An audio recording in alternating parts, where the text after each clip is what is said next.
In this presentation, we're going to look at how PYNQ can be used with the Vitis hardware emulation flow. We'll show how the combination of PYNQ and Jupyter Lab can provide a powerful and interactive debugging tool with the emulator. There are two modes we can use with hardware emulation, which we'll cover in turn. First is setting up and running the hardware emulation in the background. This is the default mode for the emulator and useful when writing and debugging software without a board present. Second, we'll look at how to enable a Vivado emulator GUI, which can be used to inspect signals in the design while the notebook is running. From the Vitis runtime's perspective, PYNQ and Jupyter are the same as any other process, so we configure the hardware emulation flow as we would for an OpenCL program. This is documented more thoroughly in the Vitis documentation, but at a high level consists of setting an environment variable to select hardware emulation mode, creating an emulation configuration file to describe the system you want to emulate, and then optionally using INI files to configure the emulator. To show how this works in practice, we'll open a Jupyter Lab instance and run the introductory vector addition kernel using the hardware emulator. I've pre-built this XCL bin file, but all source code and build instructions are included with our PYNQ Alveo examples package. First thing we need is the emulation configuration. This describes the number and type of accelerator cards that will be emulated. For this, we need the path to the development shell for the board we wish to emulate.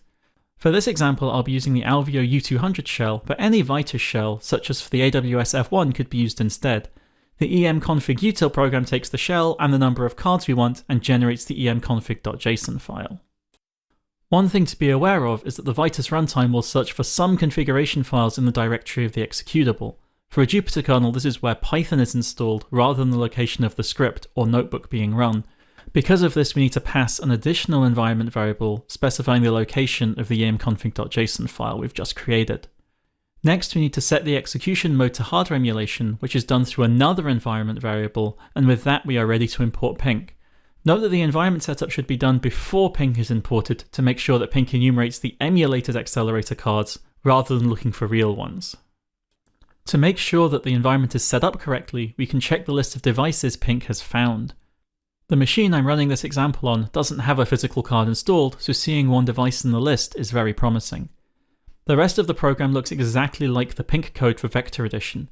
Note that the emulator is started when the overlay is created, so there can be a bit of a delay while the emulator starts up. From there, we can allocate our buffers,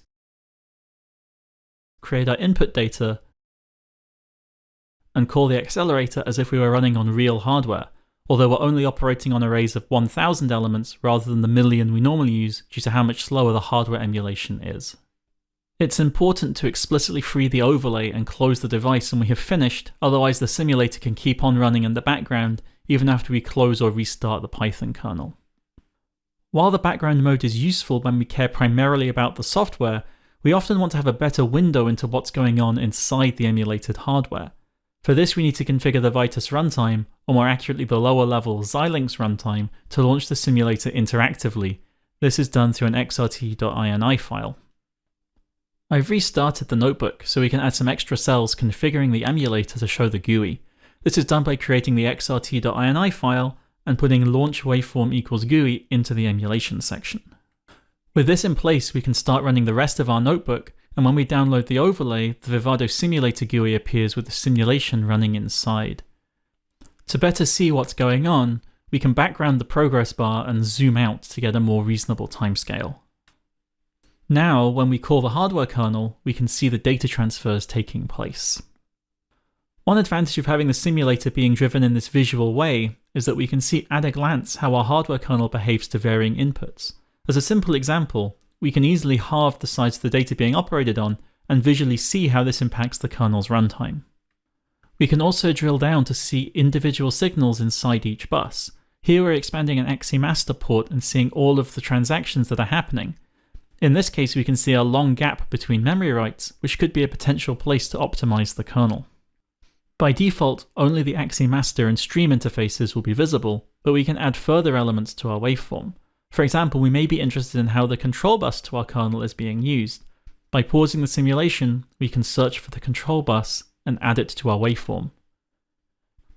If we unpause the simulation and call the kernel again, we can see the setup transactions, followed by the runtime polling the kernel until it's complete. In the real hardware, this polling is done by a processor embedded in the card rather than tying up the host.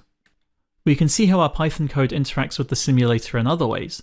For example, when we query the register map of the kernel, we can see the activity on the control bus as all of the register values are retrieved. By watching the waveforms as we execute cells, we can build up a very clear view of how our code is driving the hardware.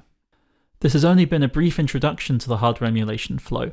To recreate this example and for links to further documentation, check out our PYNQ Alveo examples Python package. One advantage of this flow is that you do not need to have real hardware installed in order to use it.